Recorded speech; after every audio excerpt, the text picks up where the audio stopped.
Passing package ವಿಡಿಯೋಗಳು ಸಿಗ್ತವೆ. ಇವತ್ತು ಸಮಾಜ ವಿಜ್ಞಾನ ಭಾಗ 2ರ ಪಠ್ಯಪುಸ್ತಕದಲ್ಲಿ ಈ ಪುಸ್ತಕಗಳು 2024-25ನೇ ಶೈಕ್ಷಣಿಕ ಸಾಲಿನಲ್ಲಿ ಪರಿಷ್ಕರಣೆಗೆ ಒಳಪಟ್ಟಿದ್ದಾವೆ. ಇದರಲ್ಲಿ 17ನೇ ಪಾಠ ಗುಪ್ತರು ಮತ್ತು ವರ್ಧನರು ಪಾಠದ ಅಭ್ಯಾಸ ಪ್ರಶ್ನೋತ್ತರಗಳನ್ನು ನೋಡೋಣ. ಸೊ ದಯಮಾಡಿ ಎಲ್ಲರೂ ವಿಡಿಯೋನ ಲೈಕ್, ಶೇರ್ ಹಾಗೂ ಫಸ್ಟ್ ಟೈಮ್ ವಾಚ್ ಮಾಡ್ತಿದ್ರೆ ಸಬ್ಸ್ಕ್ರೈಬ್ ಮಾಡೋದನ್ನು ಮಾತ್ರ ಮರೆಯದಿರಿ. ಸೊ ಮೊದಲಿಗೆ ಅಭ್ಯಾಸಗಳು. ಮುಖ್ಯ ಪ್ರಶ್ನೆ ಒಂದಿತ್ತು, ಈ ಕೆಳಕಂಡ ವಾಕ್ಯಗಳನ್ನು ಸೂಕ್ತ ಪದಗಳಿಂದ ಪೂರ್ಣ ಮಾಡಬೇಕಿತ್ತು. ಮೊದಲ ಪ್ರಶ್ನೆ, ಗುಪ್ತರು ತಮ್ಮ ನೆಲೆಯನ್ನು ಡ್ಯಾಶ್ ಪ್ರದೇಶದಿಂದ ಕಂಡುಕೊಂಡರು ಅಂತ ಇದೆ. ಸೊ ಸರಿಯಾದ ಉತ್ತರ ಮಗಧ್. ಅಂದರೆ ಗುಪ್ತರು ತಮ್ಮ ನೆಲೆಗಳನ್ನು ಮಗಧ್ ಪ್ರದೇಶದಿಂದ ಕಂಡುಕೊಂಡರು. ಎರಡನೇ ಪ್ರಶ್ನೆ, ಮೊದಲನೆಯ ಚಂದ್ರಗುಪ್ತನು ಡ್ಯಾಶ್ ಎಂದು ಕರೆಸಿಕೊಂಡನು ಅಂತ ಇದೆ. ಸೊ ಉತ್ತರ ಏನಿದೆ ಅಂತಂದರೆ ಮಹಾರಾಜಾದಿರಾಜ ಅಂತ ಇದೆ. ಅಂದರೆ ಮೊದಲನೇ ಚಂದ್ರಗುಪ್ತನು ಮಹಾರಾಜಾದಿರಾಜ ಅಂತ ಕರೆಸಿಕೊಂಡ. ಮುಂದಿನ ಪ್ರಶ್ನೆಗೆ ಹೋಗೋಣ. ಪ್ರಶ್ನೆ ಸಂಖ್ಯೆ 3 ಏನಿದೆ ಅಂತಂದರೆ ಕಾಳಿದಾಸನ ಶ್ರೇಷ್ಠ ನಾಟಕಗಳಲ್ಲಿ ಒಂದು ಅಂತ ಕೇಳಿದ್ದಾರೆ. ಸೊ ಕಾಳಿದಾಸನ ಶ್ರೇಷ್ಠ ನಾಟಕಗಳಲ್ಲಿ ಅಭಿಜ್ಞಾನ, ಶಾಕುಂತಲ ಅಂತ ಬರ್ತದೆ. ಇದು ಕಾಳಿದಾಸನ ಸರ್ವಶ್ರೇಷ್ಠ ನಾಟಕಗಳಲ್ಲಿ ಒಂದು. ಪ್ರಶ್ನೆ ಸಂಖ್ಯೆ 4, ವಿಶಾಖದತ್ತನ ಕೃತಿ ಡ್ಯಾಶ್ ಅಂತ ಕೇಳಿದ್ದಾರೆ. ಸೊ ವಿಶಾಖದತ್ತನ ಶ್ರೇಷ್ಠವಾಗಿರ್ತಕ್ಕಂಥ ಕೃತಿ ಯಾವ್ದು ಬರ್ತದಪ್ಪ ಅಂದರೆ ಅದು ಮುದ್ರಾ ರಾಕ್ಷಸ ಅಂತ ಬರ್ತದೆ. ಸೊ ಮುದ್ರಾ ರಾಕ್ಷಸ ಅಂತಕ್ಕಂಥದ್ದು ವಿಶಾಖದತ್ತನ ಶ್ರೇಷ್ಠವಾಗಿರ್ತಕ್ಕಂಥ ಕೃತಿ. ಇನ್ನು ಶೂದ್ರಕನು ಬರೆದ ಕೃತಿ ಯಾವುದು ಅಂತ ಕೇಳಿದ್ದಾರೆ. ಸೊ ಶೂದ್ರಕ ಬರೆದಿರ್ತಕ್ಕಂಥ ಕೃತಿ ಯಾವುದಪ್ಪ ಅಂದರೆ ಅದು ಮೃಚ್ಛಕಟಿಕ ಅಂತ ಹೇಳ್ತಾರೆ. ಮೃಚ್ಛಕಟಿಕ ಶೂದ್ರಕನ ಶ್ರೇಷ್ಠ ಕೃತಿಗಳಲ್ಲಿ ಒಂದು. 6ನೇ ಪ್ರಶ್ನೆ, ವರ್ಧನ ವಂಶದ ಆಳ್ವಿಕೆಯ ಸ್ಥಾಪಕ ಡ್ಯಾಶ್ ಅಂತ ಕೇಳಿದ್ದಾರೆ. ಸೊ ಪುಷ್ಯಭೂತಿ, ಈತನೇ ವರ್ಧನ ವಂಶದ ಆಳ್ವಿಕೆಯ ಸ್ಥಾಪಕ ಆಗಿದ್ದಾನೆ. ಮುಂದೆ ಹೋಗೋಣ. ಪ್ರಶ್ನೆ ಸಂಖ್ಯೆ 2ರಲ್ಲಿ ಸಂಕ್ಷಿಪ್ತವಾಗಿ ಉತ್ತರವನ್ನು ಬರಲಿಕ್ಕಿರ್ತಕ್ಕಂಥ ಪ್ರಶ್ನೆಗಳಿದ್ದಾವೆ. ಮೊದಲ ಪ್ರಶ್ನೆ ಸಂಖ್ಯೆ 7, ಎರಡನೇ ಚಂದ್ರಗುಪ್ತನ ಬಗ್ಗೆ ವಿವರಿಸಿರಿ ಅಂತ ಇದೆ.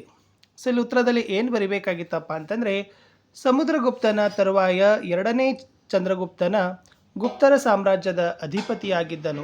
ಶಕರನ್ನು ಸೋಲಿಸಿ ಪಶ್ಚಿಮ ಭಾರತವನ್ನು ಸೇರಿಸಿಕೊಂಡು ಸಾಮ್ರಾಜ್ಯವನ್ನು ವಿಸ್ತರಿಸಿದನು. ಅನೇಕ ಸಾಮ್ರಾಜ್ಯವನ್ನು ವಿಸ್ತರಿಸಿದನು. ಅನೇಕ ರಾಜಮನೆತನಗಳೊಂದಿಗೆ ಈತನು ಮದುವೆಯ ಮೂಲಕ ಸಂಬಂಧವನ್ನು ಬೆಳೆಸಿ ಪ್ರಭಾವಿ ಅರಸನಾಗಿ ವಿಕ್ರಮಾದಿತ್ಯ ಎಂಬ ಬಿರುದನ್ನು ಪಡೆದನು. ಇವನ ಕಾಲದಲ್ಲಿ ಸಾಹಿತ್ಯ ಮತ್ತು ಕಲೆ ಊರ್ಜಿತಗೊಂಡವು. ಇವನ ಆಸ್ಥಾನದಲ್ಲಿ ಅನೇಕ ಕವಿಗಳು ಹಾಗೂ ವಿದ್ವಾಂಸರಿದ್ದರು. ಸುಪ್ರಸಿದ್ಧ ಸಂಸ್ಕೃತ ಕವಿ ಹಾಗೂ ನಾಟಕಕಾರನಾದ ಕಾಳಿದಾಸನು ಇವನ ಆಸ್ಥಾನದಲ್ಲಿದ್ದನು. ಮುದ್ರಾ ರಾಕ್ಷಸ ಕೃತಿಯನ್ನು ವಿಶಾಖದತ್ತನು, ಮೃಚ್ಛಕಟಿಕ ಎಂಬ ಕೃತಿಯನ್ನು ಶೂದ್ರಕನು ರಚಿಸಿದ್ದನು. ಇವರು ವಿಕ್ರಮಾದಿತ್ಯನ ಕಾಲದಲ್ಲಿದ್ದರು. ಎರಡನೇ ಚಂದ್ರಗುಪ್ತನ ಕಾಲ ಸ್ವರ್ಣಯುಗವಾಗಿತ್ತು ಅನ್ನೋದನ್ನು ನಾವೇನು ಮಾಡ್ಬೋದಾಗಿತ್ತು, ಬರೀಬಹುದಾಗಿತ್ತು. ಮುಂದಿನ ಪ್ರಶ್ನೆ, ಗುಪ್ತರ ಸಾಮ್ರಾಜ್ಯದ ಪತನಕ್ಕೆ ಕಾರಣಗಳೇನು ಅಂತಕ್ಕಂಥದ್ದು ಇದೆ. ಅದರಲ್ಲಿ ಕೊನೆಯ ಅರಸರು ದುರ್ಬಲರಾಗಿದ್ದರು. ಹೂನರು ಪದೇ ಪದೇ ಗುಪ್ತರ ಮೇಲೆ ದಾಳಿ ಮಾಡಿದರು. ಗುಪ್ತರು ಬೃಹತ್ ಸುಸಜ್ಜಿತ ಸೇನೆಯನ್ನು ಹೊಂದಿರಲಿಲ್ಲ. ಸಾಮಂತರ ಸೈನ್ಯರ ಅವಶ್ಯಕತೆಯನ್ನು ಯುದ್ಧದ ಸಮಯದಲ್ಲಿ ನೀಗುತ್ತಿದ್ದರು. ಸಾಮಂತರೇ ಬಹಳಷ್ಟು ಅಧಿಕಾರವನ್ನು ಹೊಂದಿದ್ದರು ಅಂತಕ್ಕದ್ದನ್ನು ಏನು ಮಾಡಬೇಕಾಗಿತ್ತು, ಗುಪ್ತರ ಸಾಮ್ರಾಜ್ಯದ ಪತನಕ್ಕೆ ಕಾರಣಗಳನ್ನು ಪಟ್ಟಿ ಮಾಡಬೇಕಿತ್ತು. ಪ್ರಶ್ನೆ ಸಂಖ್ಯೆ 9, ಗುಪ್ತರ ಕಾಲದ ಶ್ರೇಷ್ಠ ವಿಜ್ಞಾನಿಗಳನ್ನು ಹೆಸರಿಸಿರಿ ಅಂತ ಇದೆ. ಇಲ್ಲಿ ಧನ್ವಂತರಿ, ಚರಕ, ಸುಶ್ರುತ, ಆರ್ಯಭಟ, ವರಾಹಮಿಹಿರ ಇವರೆಲ್ಲರೂ ಕೂಡ ಏನಪ್ಪ ಅಂತಂದರೆ ಗುಪ್ತರ ಕಾಲದಲ್ಲಿರ್ತಕ್ಕಂಥ ಶ್ರೇಷ್ಠ ವಿಜ್ಞಾನಿಗಳೇ ಆಗಿದ್ದರು. ಪ್ರಶ್ನೆ ಸಂಖ್ಯೆ 10ಕ್ಕೆ ಹೋಗೋಣ.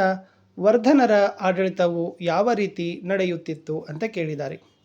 ಇಲ್ಲಿ ವರ್ಧನರ ಆಡಳಿತವು ಸುವ್ಯವಸ್ಥೆಯಿಂದ ಕೂಡಿತ್ತು. ರಾಜನ ಆಡಳಿತದಲ್ಲಿ ಮಂತ್ರಿಮಂಡಲವು ಸಹಕರಿಸುತ್ತಿತ್ತು. ಮಹಾಸಂಧಿ ವಿಗ್ರಹ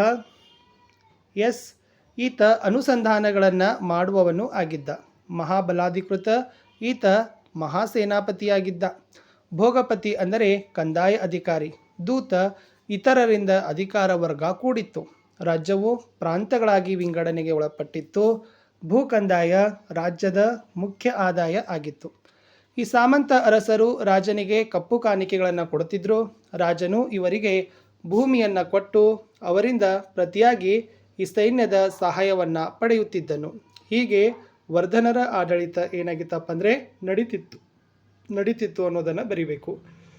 ಕಡೆ ಪ್ರಶ್ನೆ ಇದೆ.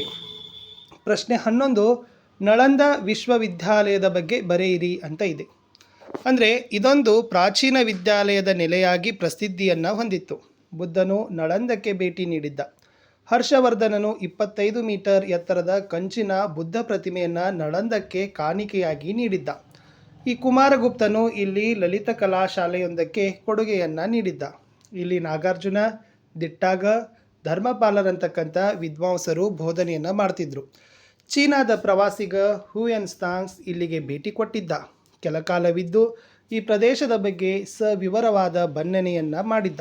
ಈ ಪ್ರದೇಶದಲ್ಲಿ ಅನೇಕ ಸ್ತೂಪಗಳು, ಚೈತ್ಯ ವಿಹಾರಗಳು, ವಿಶ್ರಾಂತಿ ಗೃಹಗಳು, ಅಲ್ಲಲ್ಲಿ ಕುಳಿತು ವಿಶ್ರಮಿಸಲು ಮೆಟ್ಟಿಲುಗಳು, ಧಾರ್ಮಿಕ ಕೊಠಡಿಗಳು, ಬೋಧನಾ ಕೊಠಡಿಗಳು ಹಾಗೂ ಇಲ್ಲಿನ ಇನ್ನಿತರ ಕಟ್ಟಡಗಳು ಇದರ ವೈಭವವನ್ನು ಸಾರ್ತವೆ. ಅಶೋಕ, ಗುಪ್ತರ ದೊರೆಗಳು ಹಾಗೂ ಹರ್ಷವರ್ಧನ ಇದರ ಸುಪ್ರಸಿದ್ಧ ಪೋಷಕರು. ಬಖ್ತಿಯಾರ್ ಖಿಲ್ಜಿಯ ಪೈಶಾಚಿಕ ದಾಳಿಯಿಂದಾಗಿ ನಳಂದ ತನ್ನ ವೈಭವವನ್ನು ಕಳೆದುಕೊಂಡು ಪಾಳು ಕಟ್ಟಡವಾಯಿತು ಅನ್ನೋದನ್ನು ಬರೆದ್ರೆ ಸಾಕು. ಇಷ್ಟಿತ್ತು ಈ ಪಾಠದ ಮುಖ್ಯವಾಗಿರ್ತಕ್ಕಂಥ ಪ್ರಶ್ನೋತ್ತರಗಳನ್ನು ನಾನು ನಿಮಗೆ ಕೊಟ್ಟಿದ್ದೀನಿ. ಸೊ ದಯಮಾಡಿ ತಾವೆಲ್ಲರೂ ಕೂಡ ವಿಡಿಯೋಗಳನ್ನು ಲೈಕ್ ಮಾಡಬೇಕು, ನಿಮ್ಮ ಫ್ರೆಂಡ್ ಸರ್ಕಲ್ಗಳಿಗೆ ಶೇರ್ ಮಾಡೋದನ್ನು ಮರಿಬಾರ್ದು.